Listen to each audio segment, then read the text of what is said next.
Good afternoon, Dr. Singh. Dr. Kishore Singh from the United Nations Special Rapporteur on the Right of Education. We're really delighted to have you with us today. Dr. Singh, can you please give us a brief summary about yourself? Thank you. I'm also very pleased to be here this afternoon with this Learners Forum on the occasion of the 4th World Summit for World Innovation Summit for Education. And in my responsibility as United Nations Special Rapporteur on the right to education, I have been dealing with themes which I think are of priority concern for international community. So I identified a number of areas, and my first theme was on equality of opportunity for education. So this is a permanent challenge, and I presented my first report on this to the Human Rights Council in 2011. And then in 2012, equally, probably even more important theme of quality imperatives in education. The widespread concern, including in the Arab world, for making education more relevant, more useful. So I looked into quality standards norms at international level and national level, and practiced in the countries, and made the report, which was very well received, and there is a Human Rights Council resolution on follow-up action. And then in General Assembly, I presented a report on financing of basic education in 2011, which again is a very important area if you want to mobilize maximum resources for education. And in 2012, my report to General Assembly is entitled Technical and Vocational Education from a Right to Education Perspective, because technical vocational education is really important. In addition to this, my mandate also requires visiting countries.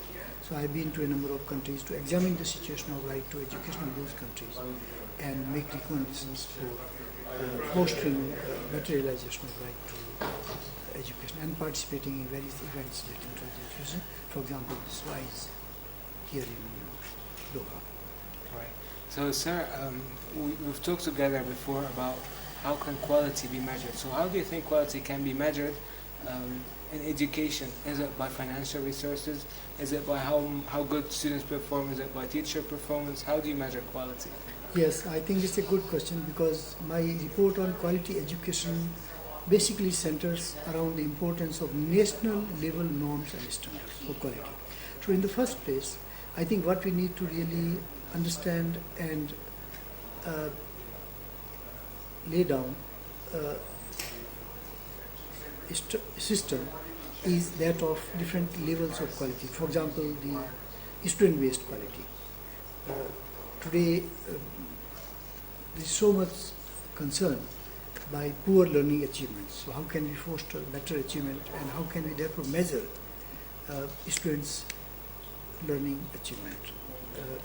And that should we need for continuous evaluation of that. Then there is school-based assessment, norms and quality. School-based means school infrastructure, and especially whether the school environment is suitable for quality, because quality means imperatively respect for human rights and role of students and teachers. But finally, teacher-based standards, in the sense that whether teachers are qualified and how their performance is also evaluated, and whether they can really impart best quality of education to students.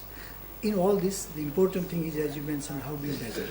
Now, as far as students' performance is concerned, you know, the international system is there, regional systems of evaluation also, and the international best known system is OECD PISA program for international assessment of students. And this program lays down a list of countries as to how they are in terms of literacy, scientific and mathematical literacy, they are having learning achievements. But what is necessary is that countries should establish their own norms for continuous evaluation of student performance, primary school, secondary school, technical, vocational, higher education, everywhere, with a strict system of minimum standards which are laid down nationally. Like, for example, Qatar, National Council for Education has laid down the system. There is also in many countries, South Africa, India and Brazil and number of examples exist where there is a system of common continuous evaluation and this is, I think, something imperative. Similarly, in some countries there is a system of teachers evaluation, and that's also important. But I think more importantly, what we need to do is to try, in terms of future, to develop these standards better and refine them so that you can measure quality. Right, that's how we measure quality. But how about, we can have very good quality education, but then it's not relevant to the students. For me, as an electrical engineer, we study a lot of math and physics, but once we graduate, all what we studied is kind of irrelevant to what we see in the field. So how can we make education of higher relevance for the students? Yes, I think this, as I said, is a matter of great concern also. And what we need, therefore, is to try to revisit the curriculum content and the subject matter of education and make it much more relevant to the needs of industry and market and economy, and therefore keep in consonance with technological scientific progress. For example, Arab world is already having, there is Doha Declaration, having a policy to advance in terms of quality education oriented towards technical and vocational education. That is why in my report to the General Assembly, the theme that I identified was technical and vocational education from right to education perspective. Because today I think a very important responsibility revolves on all providers of education, including government, to make sure that the education, the type of education that is imparted is really relevant to the needs of the economy, of industry, of the country is concerned. And this is possible if you revise curriculum, and if you train teachers, qualified teachers should be deployed in order to deliver that kind of the education. And the most important, therefore, is the institutionalized collaboration between industry and enterprises and the schools, private or public. And that is something which does not exist in a satisfactory manner. It's a very even in elementary form it is lacking sometimes. So we need to focus on how industry and enterprise and the schools can collaborate within the framework of quality standards, and with the focus on skill development central to the technical vocational education. Right, appropriate skills to the country's needs. And regarding the equal opportunity research you had, can you give us a brief 1 or 2 sentence about how can we apply this research? Yeah, because you see, the equality of opportunity also is a permanent challenge. The basic principle of human rights, for example, non-discrimination and equality of opportunity for education, all in reality are far away from being realized. Simply because there are, for example, the poor people in the world, over 2 billion, over 1 billion, and the number of children in Islam is growing.